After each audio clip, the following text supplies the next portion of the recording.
Well, I would. It's such an honor to be able to welcome our guest, Mr. David Cronenberg. I'm Richard Kelly, by the way.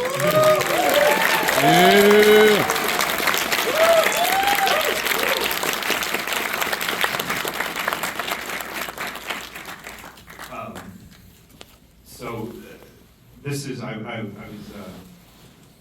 explaining earlier that when I watch a film from a master filmmaker, on my first viewing, I tend to let it kind of wash over me, and let the aesthetics wash over me. And it's not until a second viewing that I can sort of unpack the complex conspiracy and the kind of very dense narrative that you have woven here in this film, with some ambiguity and mystery that I think is part of what's so wonderful about it. And I guess one of my questions for you would be, at the point of gestation, when you're beginning the writing process, is it like a kernel of an idea that you build from, or is it?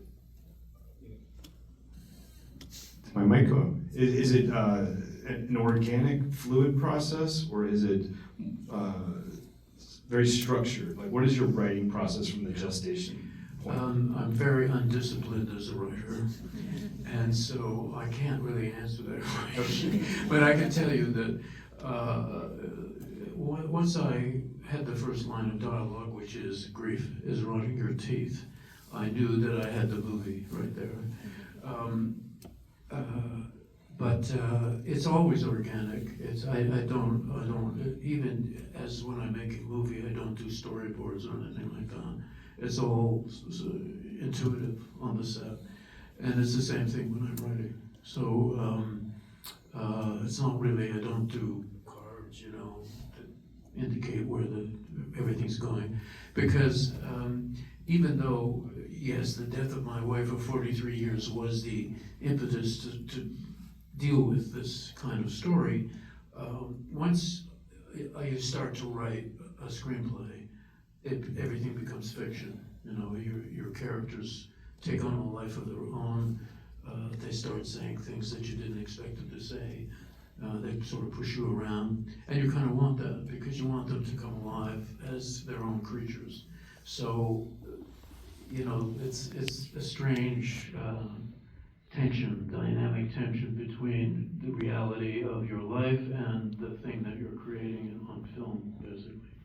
Yeah, there is a feeling I had when watching this film where I thought, this feels like it could have been based on like a novel. Like, it felt like there was such an intricate world, and there are so many big ideas, and even though the majority of the film takes place in Toronto, there is a global feeling to the movie. Sure. I know there's that one sequence I read in an interview with the character in, I believe it's Iceland. Yeah. You shot that in Iceland, but you remote directed it. Yeah, I directed it remotely, and which was, appropriate. I have a friend in Iceland who is a director, and he sort of oversaw it while it was happening,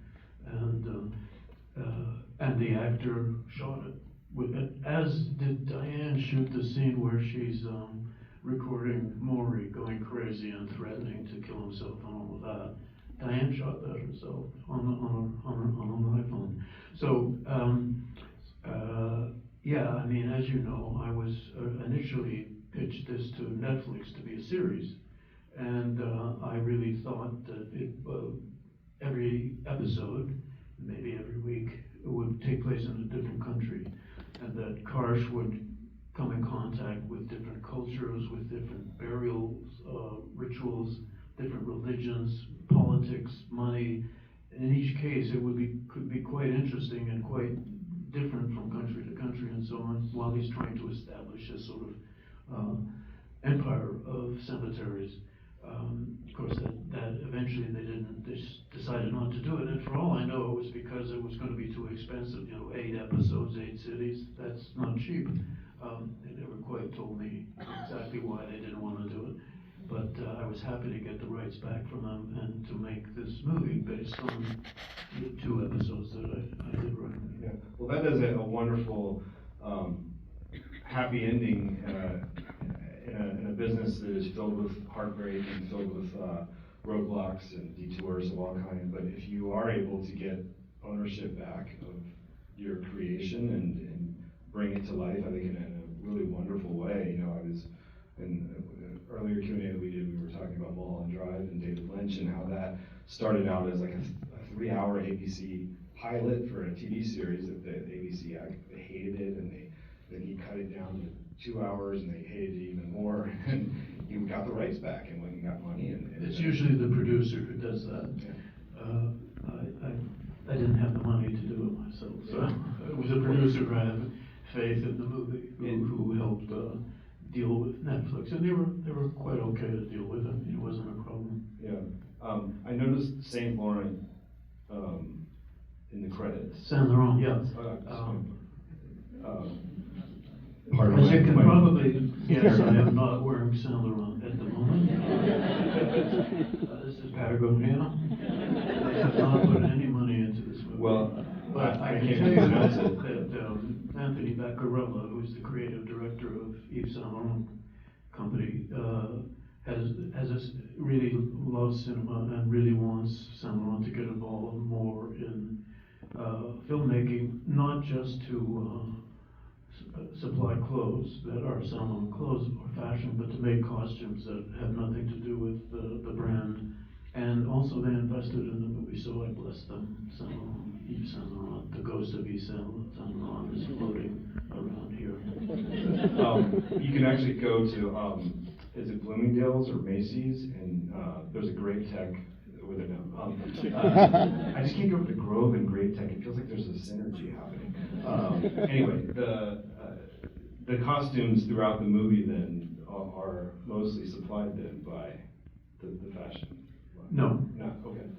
Okay. No, because it's an interesting thing. I mean, at one point they said, we want to make the clothes for everybody, including the extras.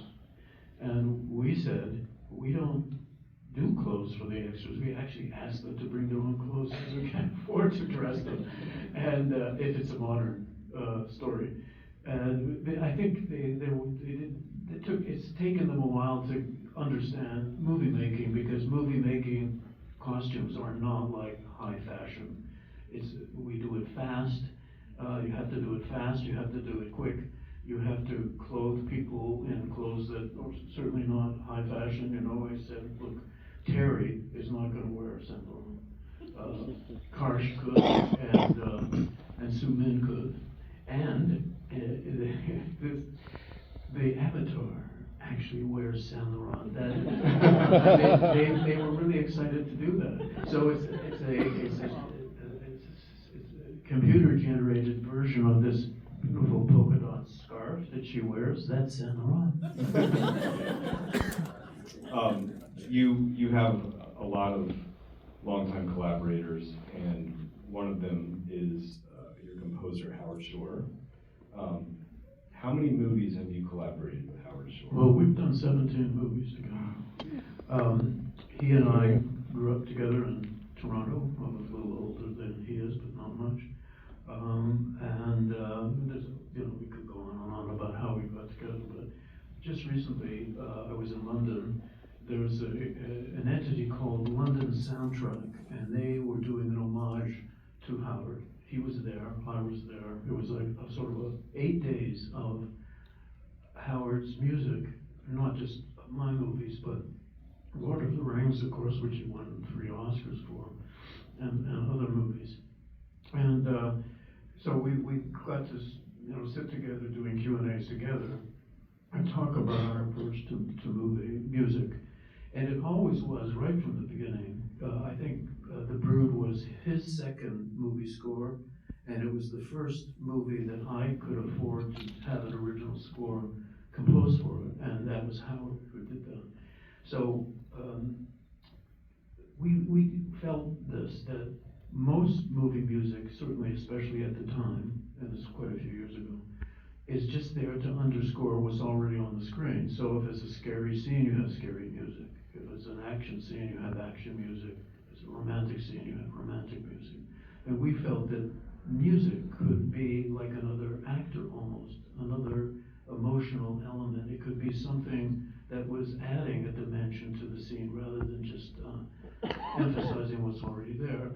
So, for example, in this movie, and Howard played all of it. This is all a totally synthesized track, and he did all of the performing himself, which is, I think, the first time that he's done that, certainly for me, because some of our scores were, with the London Philharmonic and so on, big orchestras. Karsh is he's kind of almost casual and kind of distanced from his own grief. He's feeling it, he's making a career out of dealing with it, but he's got distance, he's kind of cool, he's even a little amused, in that first date kind of thing. But the music tells you something else. What's going on underneath is total anguish all the time. Despair, anguish, depression, melancholy, grief. And the music is constantly doing that. It's like that soul that's fluttering around the body at the opening scene of the movie. The music is fluttering around Karsh. Mm-hmm. In terms of the approach to production design in this movie, I was commenting earlier that there is a plausibility to everything that you see on screen here. As disturbing as the idea of grave tech is, literally the Grove is going to open one of these things. It is plausible everything that I see on screen. Yes, the technology exists to do that. The Shrouds probably wouldn't look the way they look, but you can absolutely have cameras in a grave and lighting and MRIs and X-rays. They would all allow you to do this. And I'm offering franchises. If anybody here who's interested, I need to finance my next movie. You could just have one in your backyard, one grave to start with, and then expand from there. And then world domination ultimately. So think about it, Well, and again, I think that this is obviously a very personal film for you, and part of processing grief, one of the great remedies is humor, I think, and I think that is very apparent in the humor that is coursing through this movie, and there's some very specific Canadian humor. I think there's a scene, and I didn't pick up on this until you told me, but the milk. If you can explain that to the Angelinos here.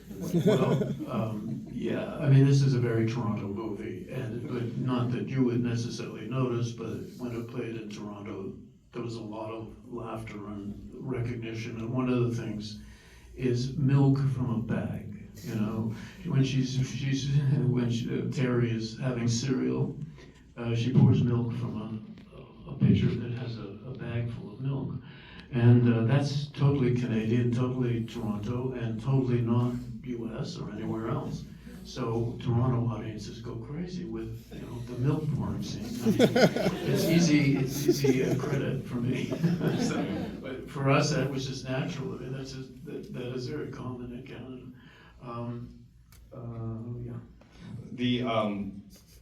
The use of technology, both behind the scenes and on screen, that this is, in a way, Vincent Cassell's character, he is kind of, in a way, almost operating like a filmmaker in some respect. Yeah, it's sort of the cinema of cemeteries, or the cemetery of cinema.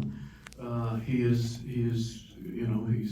creating his own visual cinema that is part of creating, part of his cemetery system. And it's we allude to the fact that he was a maker of industrial film, so this would come quite naturally to him to do that. Because he is this high-tech guy and a nerd guy, he, dealing with his grief, automatically suggests to him a technological solution somehow to engage with it. And so in that way, he's similar to me, and my solution to that was to make this movie. Yeah. But people do ask, does making this movie, diminish the grief, and does it catharsis? And the answer is absolutely not. It's exactly the same. This is not the process. I don't think of art as therapy, and this movie certainly was not therapy. It's strange that it really has more to do with play. I mean, however intense a movie gets with the money and the possible fame and politics and everything else, we're like kids in a sandbox. I mean, we're pretending, putting on mustaches and speaking in funny voices and pretending we're people that we are not. And I never lose sight of that.